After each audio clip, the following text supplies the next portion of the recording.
Yeah, we're live. So AI Picks Podcast. Good, How's it man. going, Good everyone? to see I'm you. Dave. With me, as always, is Barrett over there and Carrie down below. I love your jacket, Barrett. It's beautiful. It is. So I was doing a lot of researching after our last podcast, literally in bed, like typing to ChatGPT, trying to conversate with it, things like that, and try to expand the AI presence of our show. In this show, we ask AI to give us movie recommendations, then we review the movies, right? So that's the whole premise. But I found out that ChatGPT is limited in that it can't really, which I thought was the whole reason for AI, it can't really learn based on our past conversations. So every time you start a new instance with it on a new day, it forgets the whole conversation, but it can like reference parts of it. So it's dumber than I thought it was. Oh, wow. And so I thought we were a couple years away from being taken over by it. So maybe it's decades. There's a ways to go, yeah. And so I asked Bard, which is Google's AI. Have you heard of Bard, Carrie? Yeah, yes. I know Barrett has. And it says it can do it. And so my thought was, okay, let's tell it what we've watched, tell it what we think of each of these movies, and see if it can learn to recommend like amazing movies to us that actually all of us like, right? Which would be interesting. But I feel to like do this that, is a foreshadowing of this. but to episode. do that, we need to rate the past movies and teach it. And I don't know if it's really going to learn. I don't know if I trust AI, but okay. I trust it and I know completely. Barrett and Carrie might not necessarily like giving ratings 1 to 10, but just for the sake of it, let's just go For the for sake it. of the experiment. Yeah, for I the think experiment. It's a fun experiment. Yeah, so yeah. Barrett, Blade Runner, 1 to 10. 10. I have to 10. give it a 10. Okay. Social Network, Give me a 6. a 6. Okay. Let's not do Eraserhead yet. Let's do 2001: A Space Odyssey. I have to give that a 10, just for the sake of what I want it to recommend for me. Yeah. Okay. And Grand Budapest Hotel. 7. 7. Okay. And so we'll do those movies for now because I don't even know if it would know about that Netflix movie we watched. Let's see. Carrie's ratings are as follows. Bard should. You think so? All right. So Carrie, Blade Runner, 7, Social Network, 9, Space Odyssey. 9. 9? Because it's beautiful. It was beautiful. Oh, And so okay. I'm going to give it that. It's artistic. I'll give it. Grand Budapest Hotel. Yeah, respect. I'll give it an 8. 8. Okay. Let me see. So I've already put mine in. I'll tell you what mine were. Mine were This should be fun. Blade Runner. Blade Runner was a 5.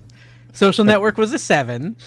2001: A Space Odyssey was a 3, and Grand Budapest Hotel was a 3. That was my rating. We could see our personalities through our ratings. I didn't want to be too hard on any of them. So I added that. I said it says. What about Big Lebowski? Didn't we do that? Ah, one too? crap. Yeah. Okay. It's okay, that's 2. No, let's do that one. Watched Big Lebowski. What do you give that, I give it a 7. Barrett? 7. I give it a 6, and Barrett gives it because it was kind of a downer to me. Yeah. Okay. We also watched Big Lebowski. I could share my screen. So, guys, this is like we're trying to evolve, right, and make this really Yes. interesting. We want AI to like fully understand us in a weird and creepy We want AI fashion. not to recommend Eraserhead, is what we want AI to do. We wanted to never recommend a movie like that again. Let's do Eraserhead now. Okay. We also watched Eraserhead. Carrie gives it what? We're going to start off with the rating, and then we'll talk about the okay, film. a 2. Okay. Barrett? Give it a 5. I Dave know what you're gives giving it- it. Yeah. Negative. No, I know. I hated that movie No. so much. The worst movie I've ever seen. But it was artistic, so I didn't want to give it a 1 because other people, did. Look at this. It says, Eraserhead, a film that truly divides audiences. Fascinating to see your diverse reactions ranging from Carrie's 2 to Barrett's 5 and your own 0. This showcases the beauty of exploring films that push boundaries and provoke strong emotions, even negative ones.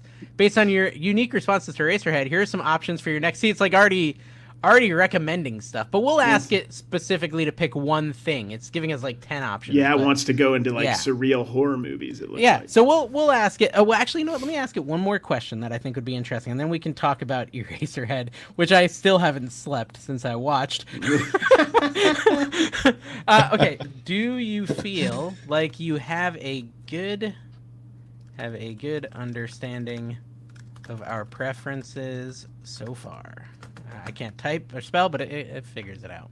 I'm just curious if it feels like it's learned something about us. Yes, I feel like I have a good understanding of your preferences so far, based on the movies you mentioned and your ratings. I can tell you that you have diverse tastes in cinema, appreciating everything. Okay, yeah. Dave, you seem to enjoy a wide range of films from sci-fi to social commentary. You're also not afraid of challenging experimental. Oh, I am afraid of them, actually. Yeah, you hated that. Barrett, you have a clear appreciation for visually stunning and thought-provoking films. Well, that's very true. You also seem to enjoy films with strong social commentary. Carrie, you tend to favor films with strong narratives and emotional resonance. Grand Budapest Hotel, The Social Network. You're also open to exploring different genres. So just such a small sample size of films to be able to like draw these kinds of Yes. My goal like is at some Zoltan point whatever. My goal is at some point that it pinpoints the best movie ever made and my favorite, The Mighty Ducks 2, based on what I've said. That's when I know that AI won, because when that's part of the sample, that would definitely like add a nice, sort of angle to the sample, I would say. Okay, so I'm trying to train it a little bit. So you can train AI, right? Like you can say, give me, every time I say something, I want you to do this. So I'm going to say, because it keeps recommending like 10 movies every time I do anything. So I'm going to say from now on, I only want you to recommend a film when I specifically request one, and always only recommend one. There we go. And I should be able to obey that. We should have AI like asking us questions possibly about the film that we watch too. Yeah, maybe, yeah. Like. Yeah, that's cool. Yeah. Yeah, okay, so let's go ahead. Wait, you remember, I'm still here to support your podcast even without constant back and forth if you ever want to discuss film themes, share insights. Okay, anyways, Thanks. let's talk about Eraserhead. I cannot believe how much I hated this movie. Oh, I couldn't stop thinking about how much you were gonna hate hating the movie. That was actually part of what helped me enjoy thread of how I could enjoy You're it. like enjoying me being tortured. You still only gave it a 5 though, so you weren't in heaven. You weren't loving it. No, I wasn't in heaven. No. It was weird. He failed. Yeah. I so bad wanted to go on like YouTube commentary videos to kind of understand what the heck was going on. I mean, there was maybe a minute of dialogue in the whole movie, maybe Wait, 2 minutes. Yeah, Carrie, there's very little dialogue. Let's get your synopsis. This is gonna be hard for you. What is this movie about? A visual representation of depression. Yeah, it just basically it is it's a Charlie Chaplin-esque fellow who really shouldn't have been dating anybody because he wasn't ready for the commitment that was coming forward for him. Basically, right? I mean, because there's a lot of... I think that's exactly it. Yeah. The person that he was dating, though, his mom licked him. Yeah. And then they served chickens and they were oozing blood or something. Yeah, I feel like this movie was all about visuals, but what was off-putting to me, and maybe it's because I don't have whatever you were talking about when we were talking about the Killers, the OLED screen. Like, it was all black and white. I couldn't see half of it because it's black and white and it's at night. So it's like, there was times where like I was just guessing what was happening. You must have a really crappy TV. Because this one, you don't need OLED. What is your TV? I'm watching on a MacBook, but just in this room, the MacBook maybe? Should look good. Your MacBook's got a good screen, yeah. Yeah, I don't know. Maybe I just need to clean it. Were you wearing your glasses? Because I know you don't have good eyesight. It might have been it. I wasn't wearing my glasses, but I tried. I put my glasses on at one point, and it didn't help much, to be honest. Okay. I could see what was happening. I didn't actually struggle with that, and I was not watching it on my OLED. So I don't know, Barrett. Did you have a hard time seeing what was happening? I had my crappy TV here. Yeah, my $200. Could you see what was TCL. happening? Or I should have probably turned all the lights off. I had some lights on in my room. Maybe I did have the lights off. I mean, dude, I was like unhappy, literally unhappy watching this film. Like I did not enjoy any of it. Like I just did not. I couldn't get into any aspect of it. All of it was so weird to me and so beyond what I can sit through. Like it was really hard for me to keep looking Yeah. at the screen. And Tina came in several times, like, "What are you watching?" Did Dawn watch it with you, Carrie? No, I showed her a couple scenes. I showed her the scene, like that one moment where he's feeding the baby thing, and What is that thing? I don't know.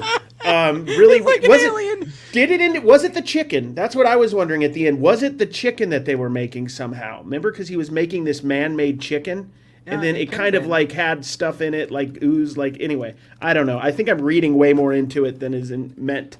But yeah, remember like that really abrasive jump cut where he's like feeding it, and then all of a sudden it was like boom, and then it was sick, like just spontaneously. Yeah, like right, with the pimples and stuff, and he's like, "Oh, yeah, you I are showed Dawn. sick." I showed Dawn that scene.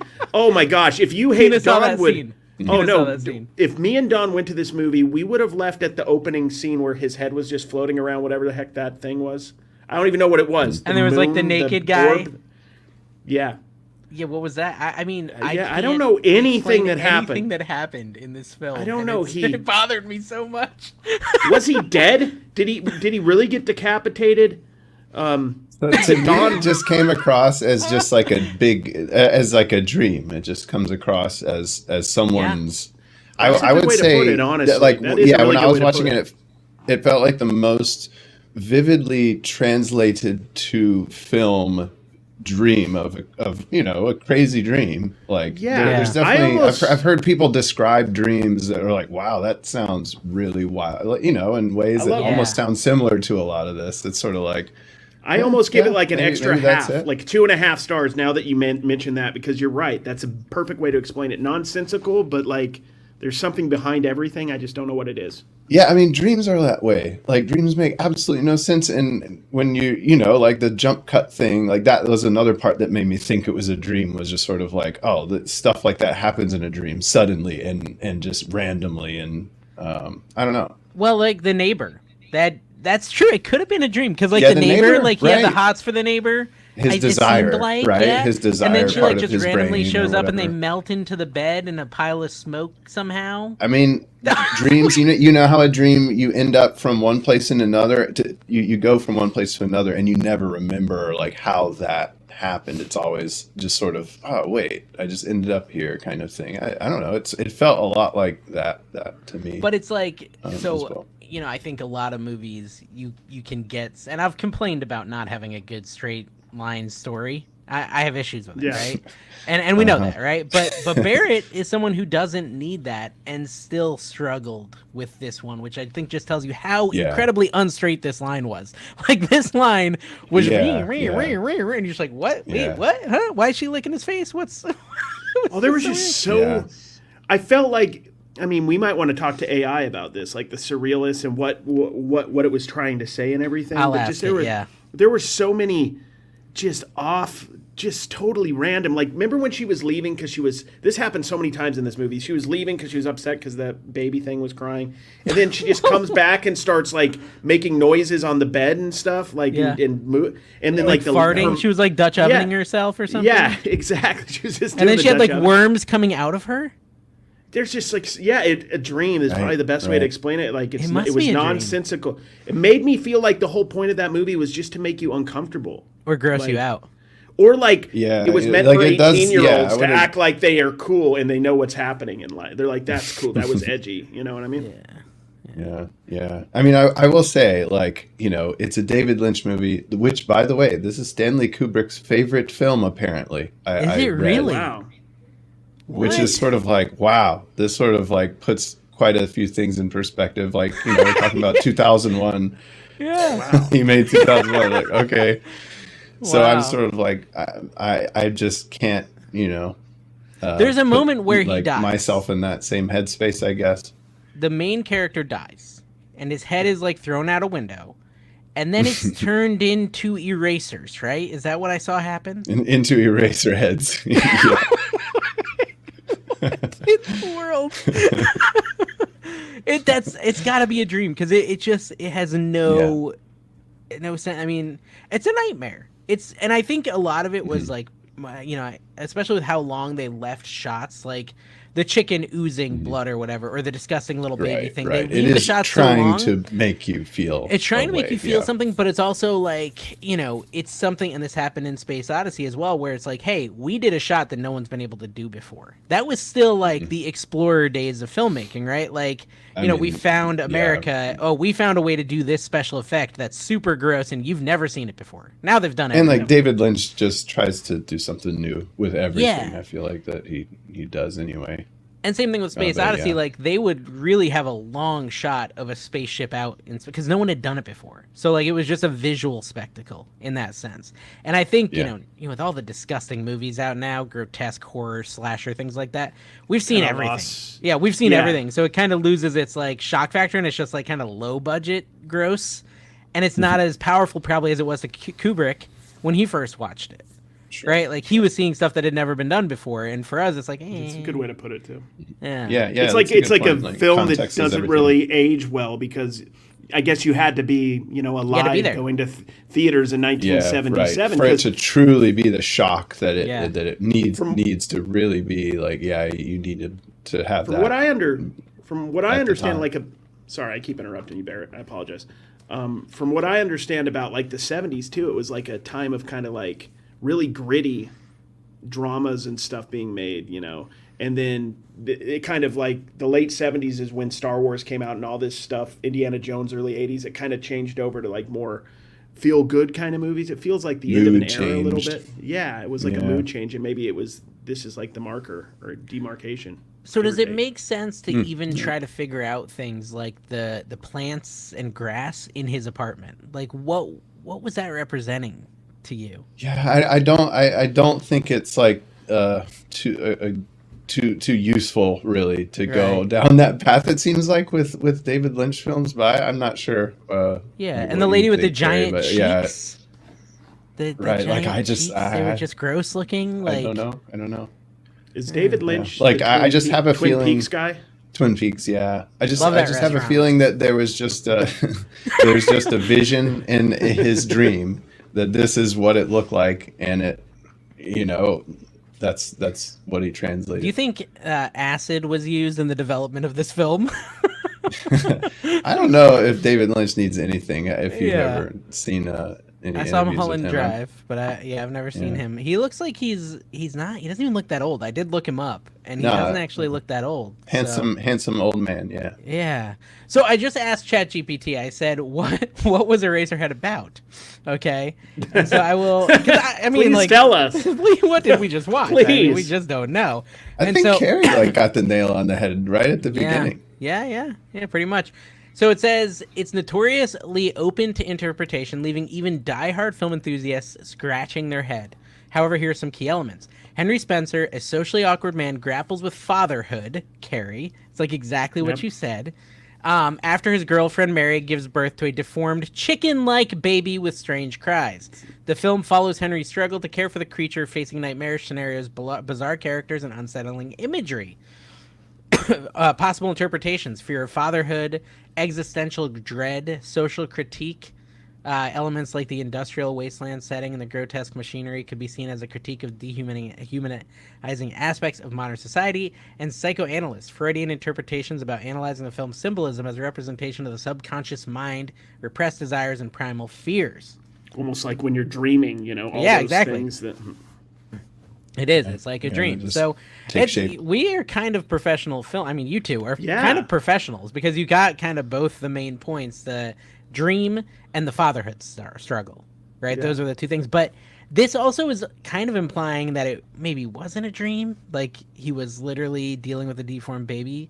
And the deformed baby, they said, was born very quickly, which I think is odd. So I almost want to try to figure it out. Like, hey, there's a real thing that happened, like an alien impregnated her and he's not really the father, but like it doesn't even matter. Like you said, Barrett, it doesn't even matter, does it? It's just something to look at. This is pre Maury. This is pre Maury Povich. If Maury Povich was around, we could have found out if he was actually is he the father? Like Maury just pops in halfway through it. You are not the father, and the guy's like, then he could have dipped if he needed to at that point. If only. So I agree, Carrie. There was almost no words in this film. Like it was the crying baby. He talks to the neighbor like twice. He talks to the mom who says, "You slept with my daughter and you got her pregnant," and then she starts licking him. But like beyond that, and then the dad. What about the part where she had? I mean, some of this stuff was so weird. The mom of the wife, she goes to like her mom, the grandma, and forces her grandma, who's like catatonic, to stir the salad. Right, to stir the salad. What was that? Right. I don't know. I want you to know, Carrie. Explain it to me. I don't have any idea what anything meant within it. Everything was off-putting. I feel like everything was meant in some way to make you feel uncomfortable.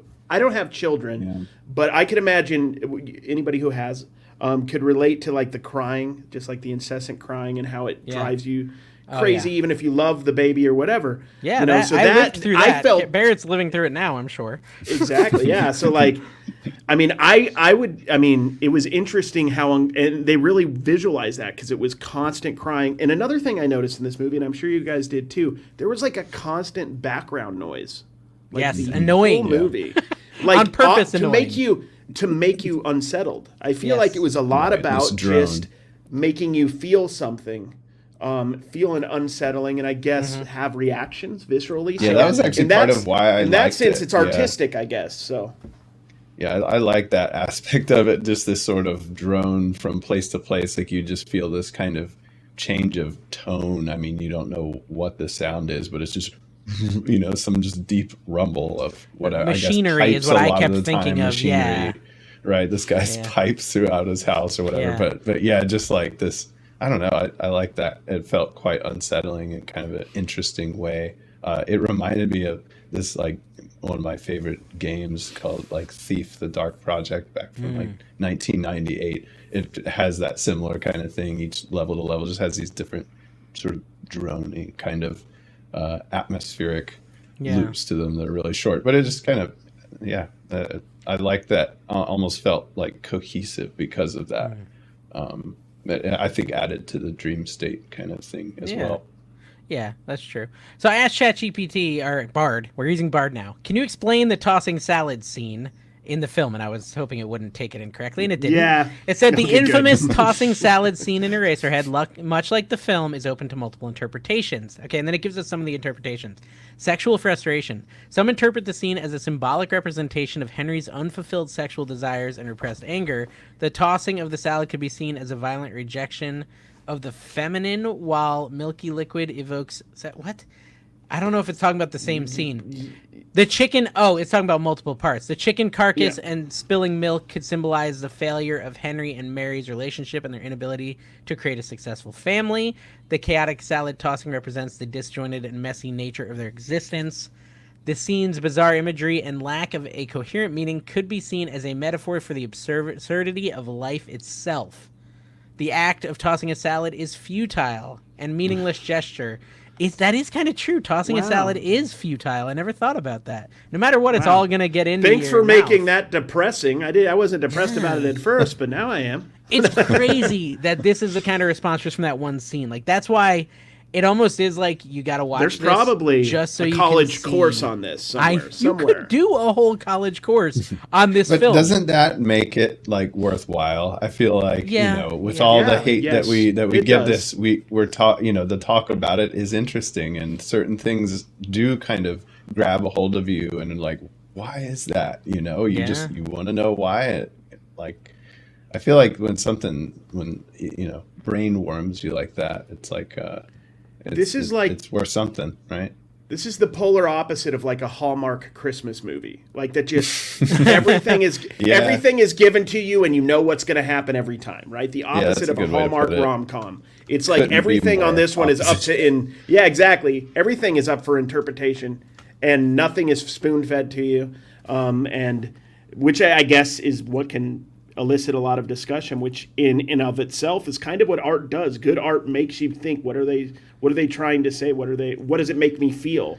It's more about feeling, it feels like, than actually like a story. It's about, Dave hates it. Also it. doesn't I didn't feel like just it, totally meaningless either. Like it's clearly done by someone who like knows what they're doing. Yeah, exactly. It was and intentional. has a vision for it. It isn't right. It's intentional, and it sort of that somehow adds this extra layer to it. And I'm sure it was only my brain that went there. I was like, I wonder if they ever released a DVD and if it had a commentary. Remember that like commentary phase where you could literally rewatch a film and hear David Spade talking about his thought process in Dane when he was Cook. doing the turtle thing. Turtle. I did this turtle thing off the book, like that sort of crap. Like, yeah.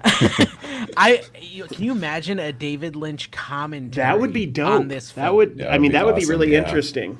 I mean, that could. I'm sure he's never done it, but it doesn't seem like it's something he would do based on this movie. But like before he dies, he should write a book. I would think he would want to leave it up for interpretation. I would assume his commentary probably wouldn't talk much about like what he's trying to say. I guess maybe it's just more about the technical. Because I did read it was quite a long process to make the movie. Apparently, it was years. Yeah. So let me see here.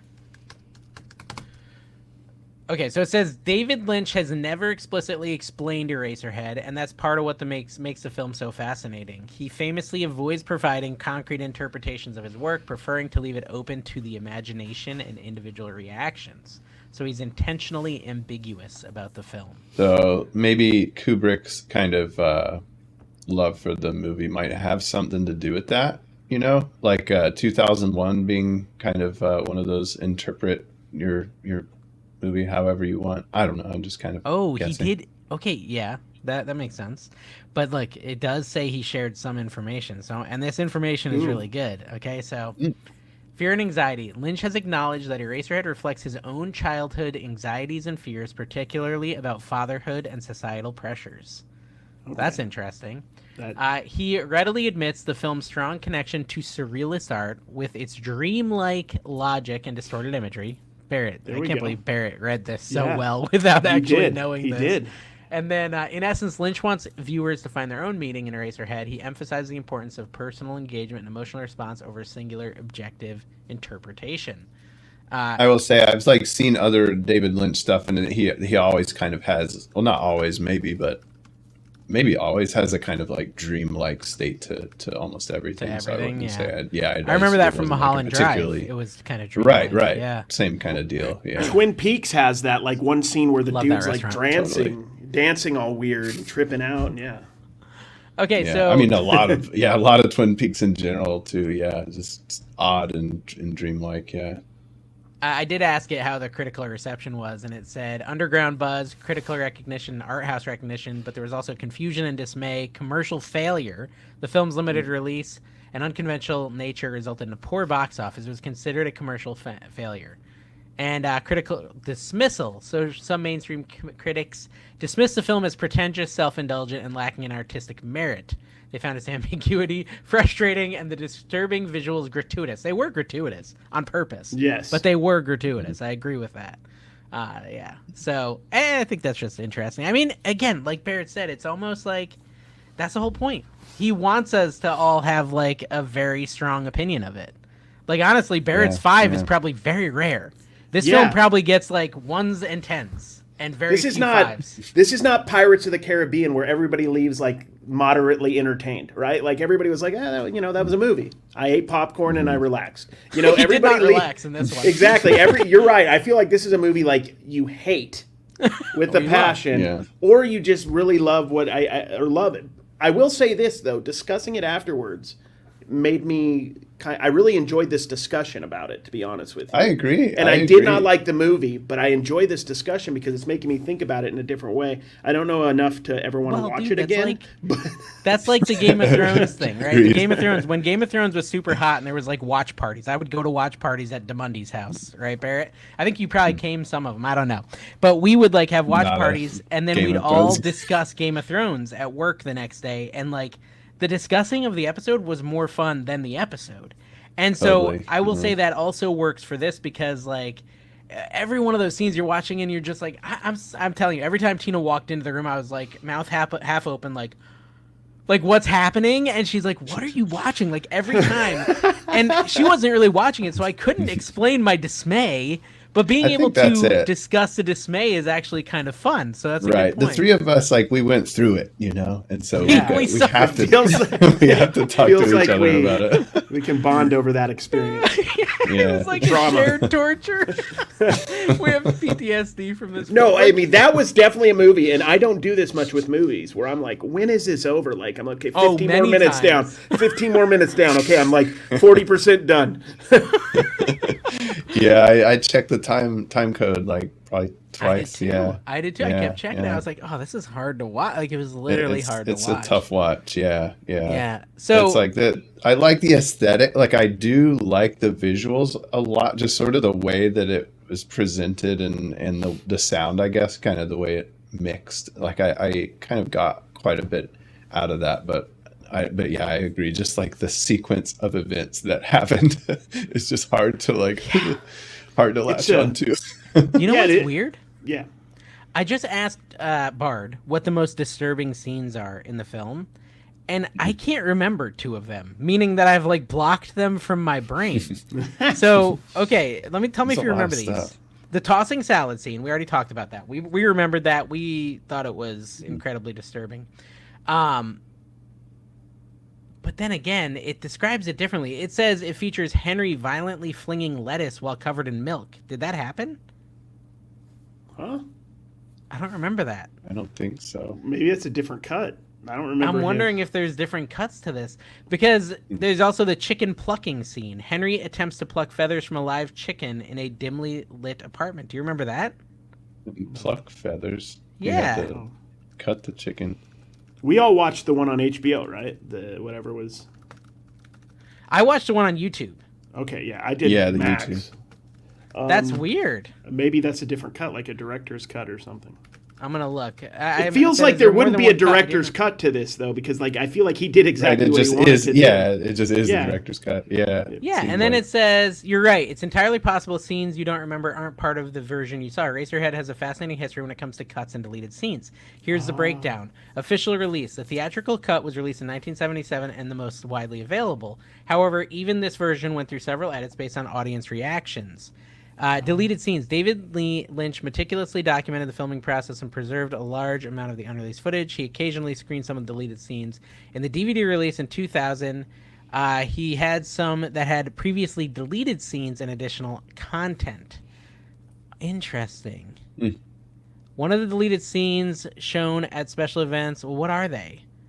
Was the plucking chicken scene? Because I don't remember him plucking a chicken. No. Nope. Seems memorable too. Yeah, I'm asking, was the plucking chicken scene missing from any of them? Like, I mean, and it would fit, honestly, based on everything else happening. It would fit. Yep. Wouldn't call it out of place. Here's what we know. Original theatrical release, the chicken plucking scene was present. While the scene itself was included in most theatrical releases, there might be slight variations in length. Deleted scenes debate. There is some confusion about the possibilities. What in the world? I wonder if YouTube took it down. I'm so confused about this. Hey, viewers, if you know, comment down below and let us know if the chicken plucking scene was deleted on some versions. Also, comment down below if you tried to watch this and if you finished. Because I would imagine a few people were going to watch with us and probably didn't even finish the movie. Yeah. I would if I subscribe to that. If I didn't have this, I mean, and that's part of what I like about this podcast is it's like I wouldn't watch some of these movies ever. Like it might be something that I think about. It's off the beaten path. But it allows for exploration, which is fun. Mm-hmm. Yeah, I mean, it's like if it only means we have the discussion, like it's worthwhile to me. YouTube content restrictions. YouTube has a strict content moderation policies regarding graphic violence and animal cruelty. The chicken plucking scene in Eraserhead could have been deemed too disturbing and therefore removed from the version you watched. Interesting. So see if it's on YouTube right now at all. I watched it on YouTube. Whoa, you mean the actual chicken plucking scene? Oh, that's a good idea. What if we just tried to find it? Yeah. Yeah, that's really weird.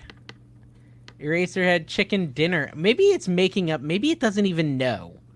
Like maybe Bard is so dumb it's making up a scene. Remember, like possible? This AI stuff is confident no matter what. Remember, even if it's completely wrong. Even if it's completely wrong, it's always confidently wrong. So yeah, I don't think there is a plucking. Maybe it's the chicken carving, like the chicken scene where it started. Yeah, it might just be talking about that, and because that is. Listen to this other memorable. One though, which I also don't remember. That was in the trailer too. I watched the trailer before I watched this, and that was the scene they chose. Like for the trailer was the like chicken the weird, goo, like the goo chicken scene. Naturally, the baby's birth. The baby's birth scene is another one. It says that was one of the more disturbing scenes. Mary X gives birth to a deformed chicken-like creature with strange cries. The graphic visuals of Mary's contorted face and the unsettling appearance of the baby can be disturbing. I don't remember having. I feel like that would very much add to the whole like layer of his fear of being a father. You know, if that's the like what they're trying to convey. This movie, I feel like this movie would be like 12 minutes long if they took out everything that was kind of disturbing. The pencil eraser scene. Henry discovers a baby eraser that begins to pulsate and leak blood. The close-up shots are gruesome and realistic. A baby eraser. Honestly, with these extra scenes, I feel like it would make a bit more sense. Like they sound like they're kind of filling in some gaps, and I mean weird gaps. Weird. So I want to know if anyone knows, and then I want to know. Does anyone know? Are these real scenes? Anyone who was like born back then went and saw this in the theater. Did you guys see these scenes we're describing? They were not in the version I watched. They just were completely absent. Same. So it sounds like the 4 most disturbing scenes were literally removed from the film, and we were pretty disturbed. I mean, we were already pretty disturbed. You could go on YouTube and watch a compilation of different, Saw scenes. Like different ways the guys were murdered. So I don't feel like it's that disturbing in modern times, Yeah. So I don't know why they would cut it out. Maybe I think it's like some sort of edit that was done and then they just distributed that. I'm so confused. I'm so confused by this. The mini chickens. I feel like maybe Bard is just wrong and that these scenes don't exist. That's my only theory at this point. Don't let Bard know though. It's interesting. We don't want Bard to be upset. Yeah, okay. Well, anyways, so did you guys watch anything else? That's a good question. I don't have anything. I went to the theater. I went to the theater. Did you go see? You didn't see the Godzilla movie? Still. No, I haven't. I haven't yet. No. You've both let me down heavily. Is it possible? I started watching the show. I'm a Virgo. I started watching that show. What is that? Good. It's a kid in the hood who is 13 feet tall. Oh, really? He's just like just like is it like the real kid or who's it's just like in fake? the 7th grade, whatever. It's fake, like it's a fiction thing, and it's meant to be a kind of goofy, sort of surrealist, sort of comedy thing. It's very entertaining. I definitely recommend it. Yeah, it's the same director as Sorry to Bother You. If you like that movie, you'll definitely like the show. Okay, hold on. So I asked Bard, is it possible you made up the disturbing scenes you mentioned? I cannot find them. And it says, you're absolutely right to question the information I provided about the disturbing scenes. I apologize for any confusion or misinformation. Unfortunately, I'm still under development, and I'm learning. Here's what I understand now. The chicken plucking scene is indeed present in most official releases of Eraserhead, including the theatrical cut and most streaming service. My previous statement about its potential to be absent was incorrect. The eraser scene you mentioned involving blood and pulsating rubber does not exist in any officially released version of the film. It seems that I incorrectly conflated images. So it's just wrong about these scenes. Yeah, can you ask it why it said it conflated images? So maybe that's why it's calling it a plucking scene when it's actually the carving scene or whatever. I could ask it. Mm-hmm. Yeah, I could totally see it conflating things like that. Yeah, that's a good point. Is that right? I'm going to ask it that. I'm going to say that. Is the chicken plucking scene a carving scene? And if it is, then, man, AI is so dumb. Why are people scared of it? Why are you scared of AI if it's this dumb? Yeah, it's a good question. You're absolutely right. The scene you remember seeing is probably the infamous chicken carving scene from Eraserhead, commonly mistaken for the chicken plucking due to the graphic nature. No, that is not a common mistake.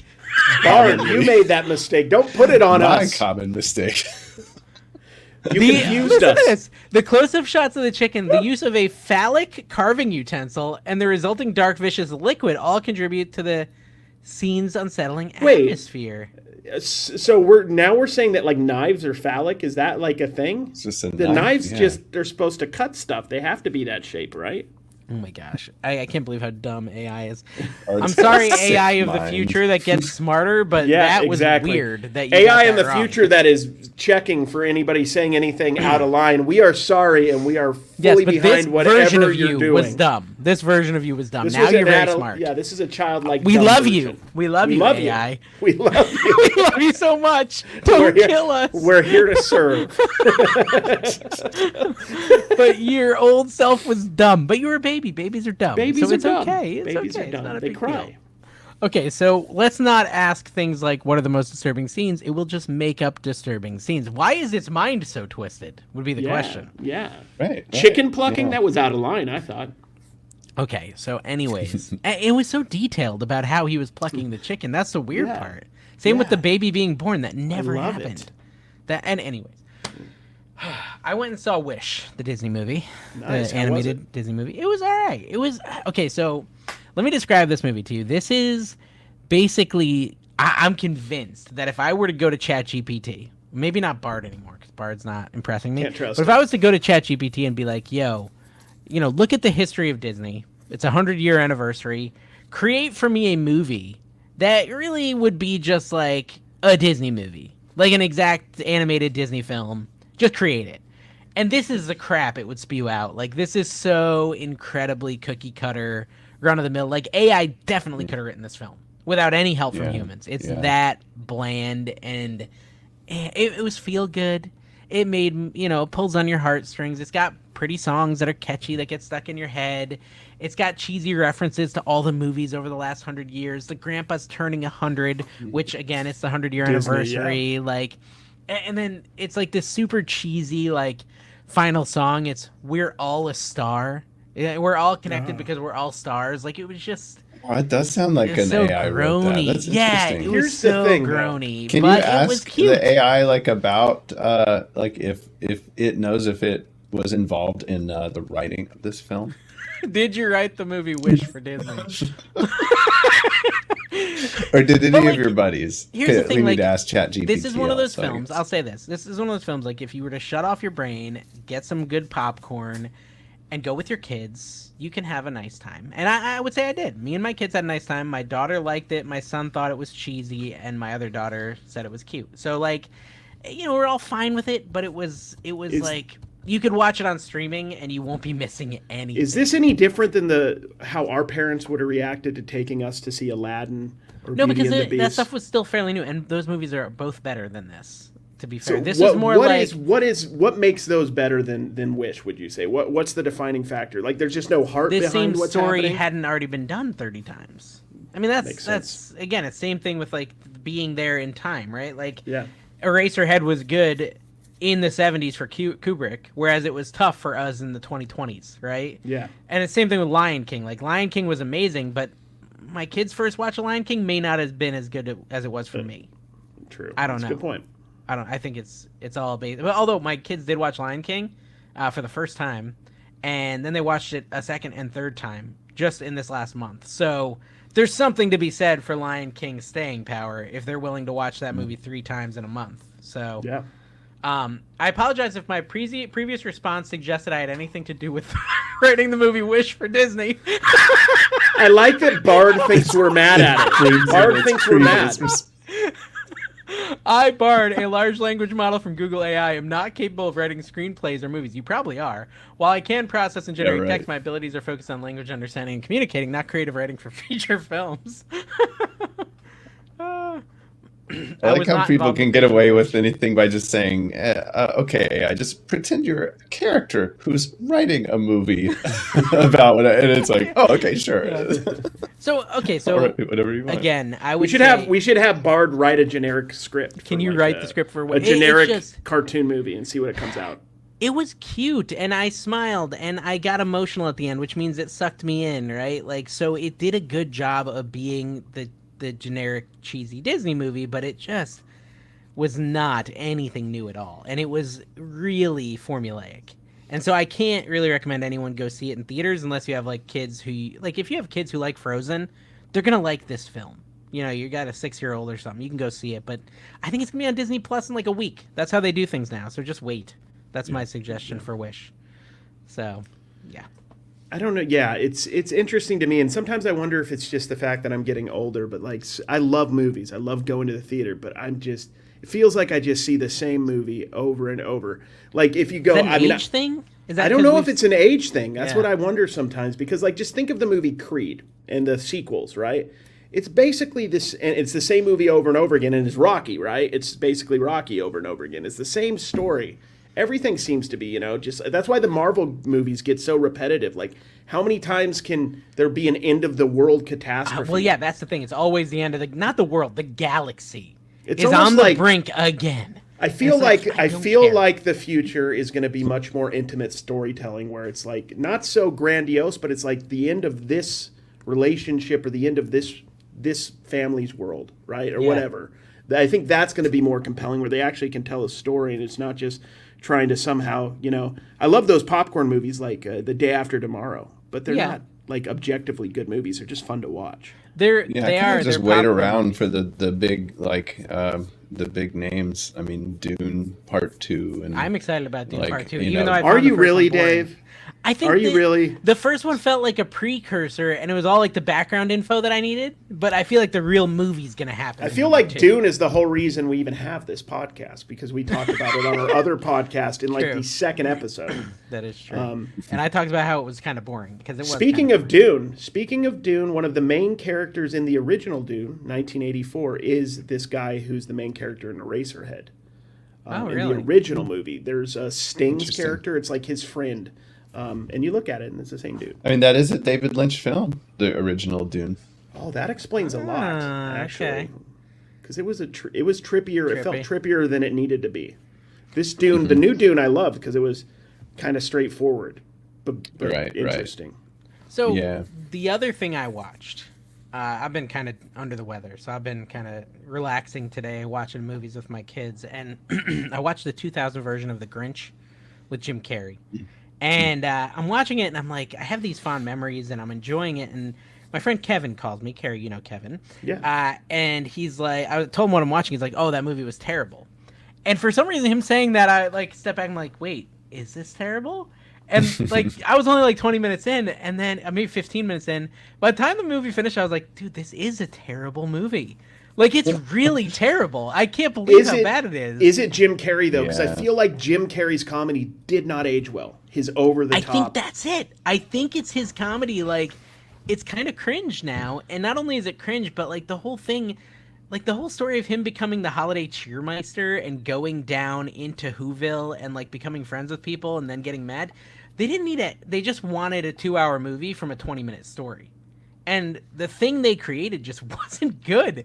And I never realized it until someone pointed out to me, yo, that movie sucks. And I was like, holy crap, this does suck. This you got to remember, is terrible. Anybody who watches our other podcast, Kevin was in his early 50s when that movie came out, so he had an adult mind and understood that it sucks. I mean, Barrett, have you seen that?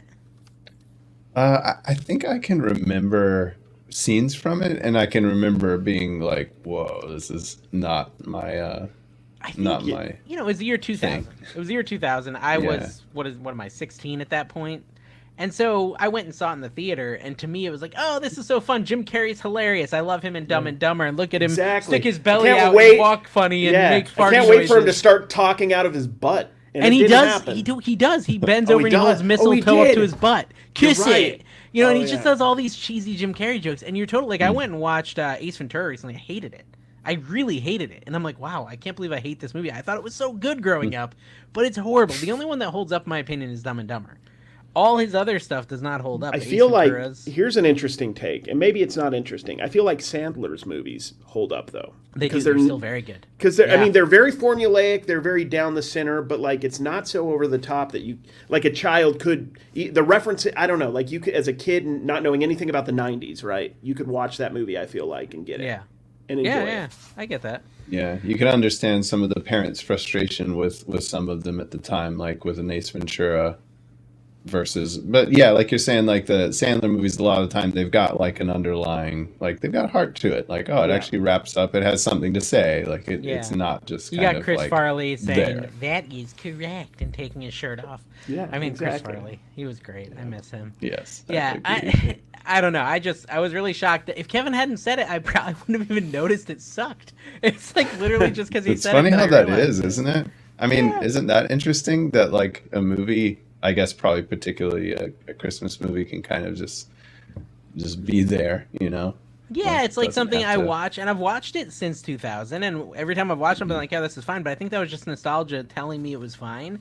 And then the minute I said, oh, let me look at this objectively, I was like, ugh, this isn't good at all. I don't really feel like The Grinch is a movie you should even look at that way, you know, or critically. Well, I probably shouldn't have, but he made me because of what he said. It's not really meant for that. It's meant just to be, you know, a fairy tale, basically, like a Disney movie. I think what I didn't like, though, about it, and I think why I didn't, originally even want to watch it, was just because it sort of felt like kind of desecrating the original property. Like, which is I think I remember the trailer. Me. Yeah.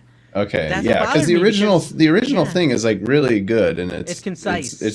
It's concise, and it's just and you can tell. Whoa. Barrett's Eraserheading. Eraserheading. Oh no! I'm feeling weird stuff. He's going into the milk. He's in the milk. Oh my gosh! No, that's totally true, and that's I think why when Kevin said it to me, I realized that I was like, oh, this is just totally like destroying the original Grinch story and adding all this stupid crap that's not helping at all. Barrett, I don't know. You better, like, for the thumbnail of this, Dave, there better be, like, a Grinch with the Eraserhead, haircut, and just, like, the wish star in the corner. That's what this thumbnail needs to be. Barrett, really just go to your settings and then change your camera. Will that work? Yeah, turn off Milky Eraserhead filter. Yeah, exactly. I'm sorry about that. Let me stop cam and start it. Nope, still terrible. Still green. Weird. That's it was weird. Man. You're using a virtual cam, or you're using a direct line? Yeah, OBS. Yeah, OBS. Okay. Yeah. So change your settings away from OBS and direct line from the camera. That doesn't work. Yeah, we'll try real quick. Sorry, folks. Funny. Yeah, anyway, we can continue on. We don't need to. Okay, we can Green Beret. I like Green Beret. It's kind of it's like a green beret. It's a green beret. See what I did there? Okay, so Carrie, you watched nothing else the whole week? I find that hard to believe. No, I mean, I'm trying to think. I mean, I watch a lot of YouTube. I watched, to cleanse my palate after Eraserhead, since I had gotten HBO Max, I watched something that you would never watch or want to discuss. You probably don't even know what it is. It's Hard Knocks with the Miami Dolphins. It's about the season and them winning, like it's a reality show. So yeah, you wouldn't like it, but I enjoyed it. It was a good palate cleanser.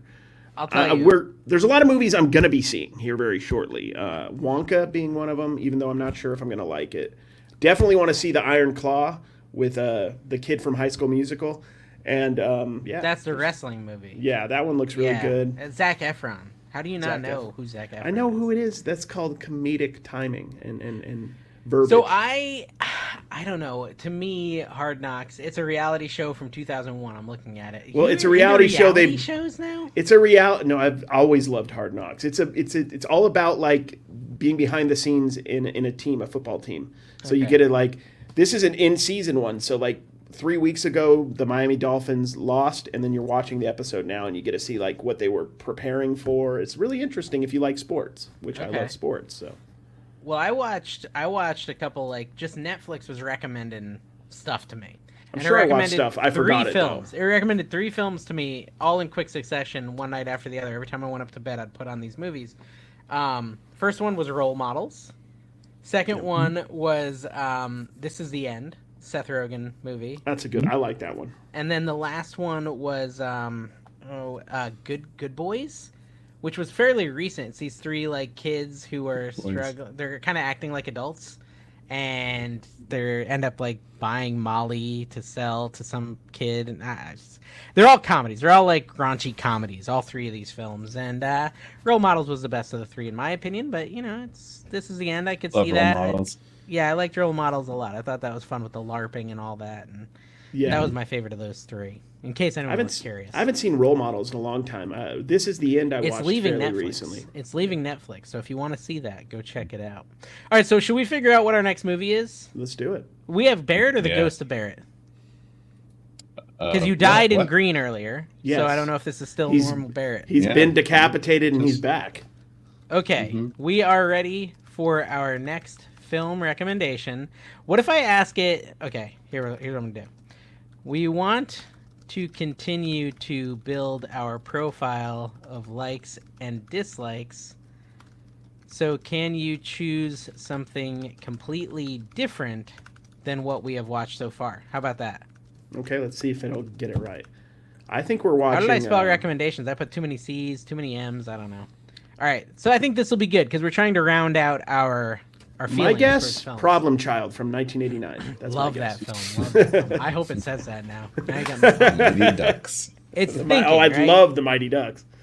Okay, absolutely. Let's expand your cinematic horizons with something completely different from the films you've mentioned so far. To ensure I make a perfect recommendation, could you tell me a bit more about what you're looking for? Oh, come on. So it's like, this one seems... I want you to pick. No. Be firm. Don't Bard. make me work, Bard. Do it for me or we're going to go back to ChatGPT. Don't make us leave. Challenge accepted. I love a good surprise. Ponyo. Oh, Dude, Miyazaki. Miyazaki. Right. Oh, it's giving us choices. It's giving us choices. I don't want choices. Okay. I specifically said pick only one movie. You're you so turd. Try again, but only one film.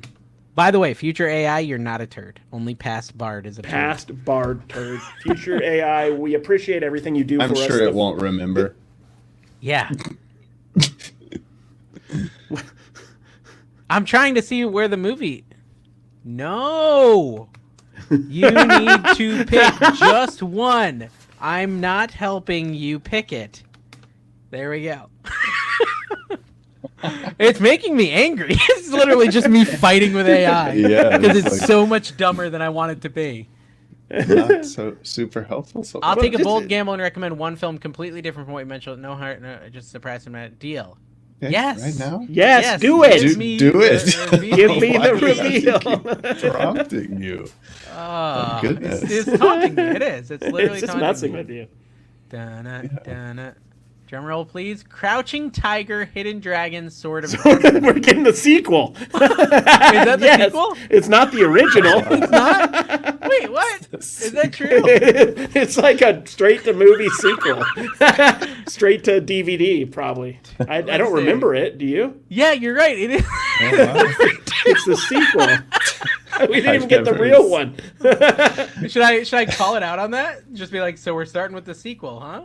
So, Just do it. Sure, yeah. I'm curious to see what it'll say. Sequel? I don't know how to spell. Let's see what it says. It took a bold chance. Should we give it crap for that? That was bold. That's a bold strategy, Cotton. We're going with one of the Land Before Time sequels. I see your point. Starting with a sequel might not be the most ideal approach.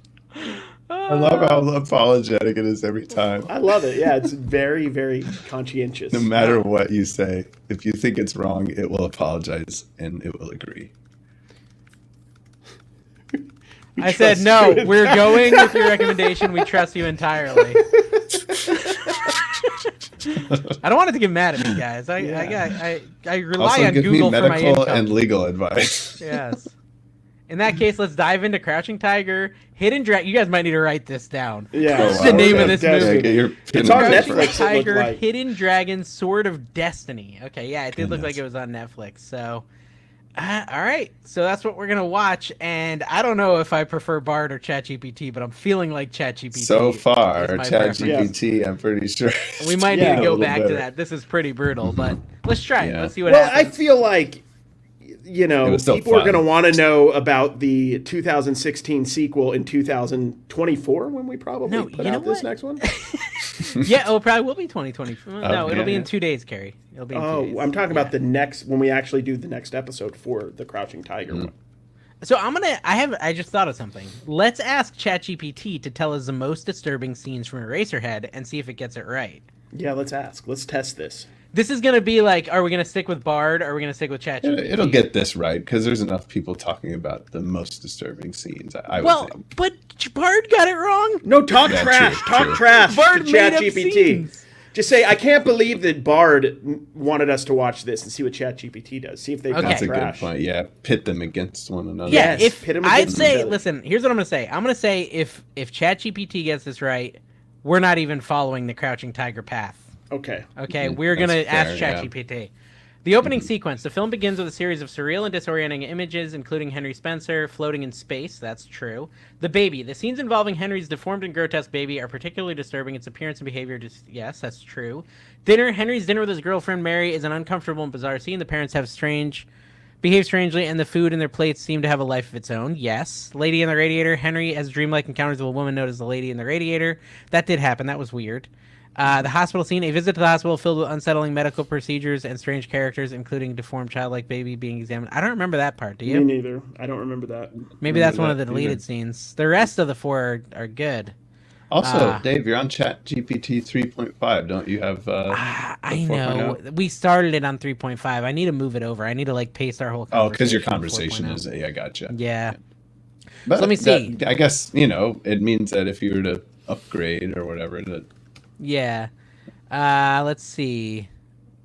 Deleted scenes. The hospital scene is a deleted scene. Okay. Well, So it exists at ChatGPT. least. So, bring home. that's what I was talking Okay. about. So literally, ChatGPT was correct on. I don't every know. point. I trust Bard sucks. ChatGPT better. Bard Bard sucks. is just weird. Yeah, Okay. Bard just. Yeah, it makes. Let's stuff try up. again. We are ready for our next movie recommendation.